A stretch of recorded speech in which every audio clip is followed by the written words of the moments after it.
It's not believable anymore, okay? Stop. Hellmuth kicks things off with pocket kings. He was getting a bad beat after bad beat on this table. So now his fortunes seem to be turning around. Hellmuth with kings now. Well, he's lipped it a bunch. Let's see if he keeps it balanced.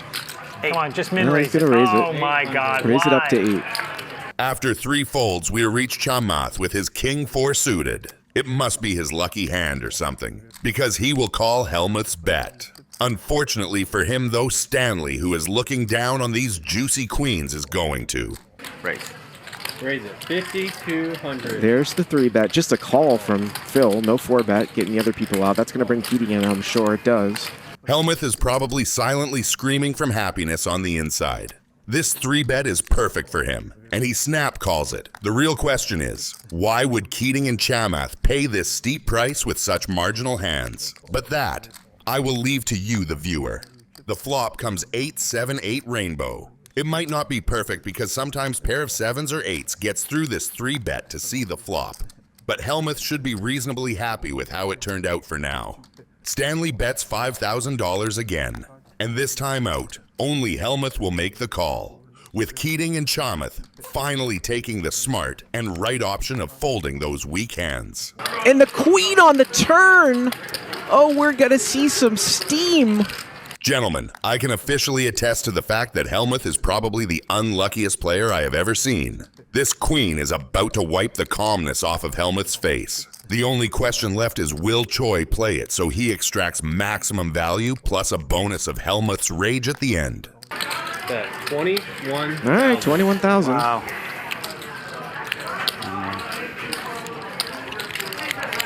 I have a bad feeling you have me, but I have an overpair. Yep.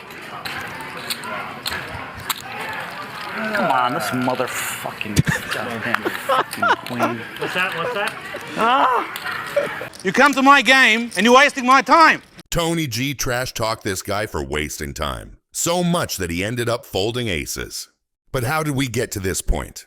Let's watch a short clip. We're not having no internet kids coming here and being tight ass. All right, and you're gonna play every We're gonna hand. get that across right away. I got it across and that was right. You're gonna play every hand here.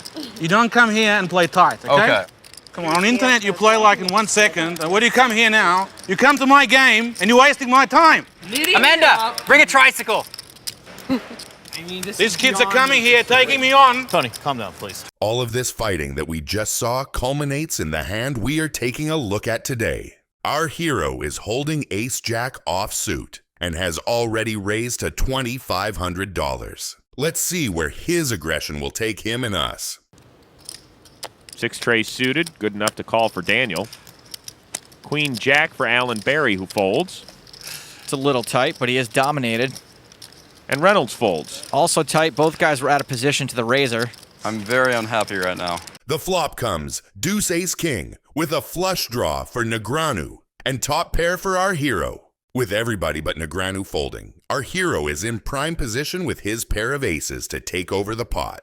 He fires a small bet of $4,000, which Negreanu casually calls. I would bet more aggressively and try to defend the top pair from the flush draw. The turn, the 10 of diamonds, Roble picks up a straight draw. Daniel misses. This 10 on the turn is a tricky one. On one hand, it denies the flush draw, but on the other opens up the straight draw. Negreanu bets a bit over half the pot and is bluffing really hard and praying the river delivers him a flush. Let's hope our hero sees through his bluff and at least call. And call he does. With the top pair and a gut shot straight draw, it will be crazy to fold the hand. The river delivers another 10, which completely wrecks both of our guys' hopes. The only question is who will bluff trip 10s first. Daniel's got air, but if he wants to win this pot, he's going to have to use that air to blow Andrew off his hand. After a short consideration, Negreanu fires a bet of $18,000, which sits at a bit over half the pot. And that bet will trigger a huge blow-up from Tony G, who is not even in the hand. Negreanu's bet is big from the perspective of our hero, so he takes his sweet time to consider his next action, which is usually completely reasonable on a cash game table, but not when Tony G is in the picture. I'm going to walk out. If these guys are going to come here, waste my time, I'm going to walk out of the game. It's a joke. F***ing hell, he's thinking 20 minutes every f***ing hand he's playing. F***ing nit. Here comes floorman Tom Keene, who's received more airtime than Hoyt Corkins, who went broke in 8 hands on the big game. All right, Andrew, we're going to go through the same thing. You play online, it's like quick. 2 seconds, bang, bang, they're pressing buttons. They come here, they freeze up. With the countdown already ticking, all the pressure in the world was on our hero and his pair of aces. Let me know in the comments, what is the best hand that you regret folding? He folds. What?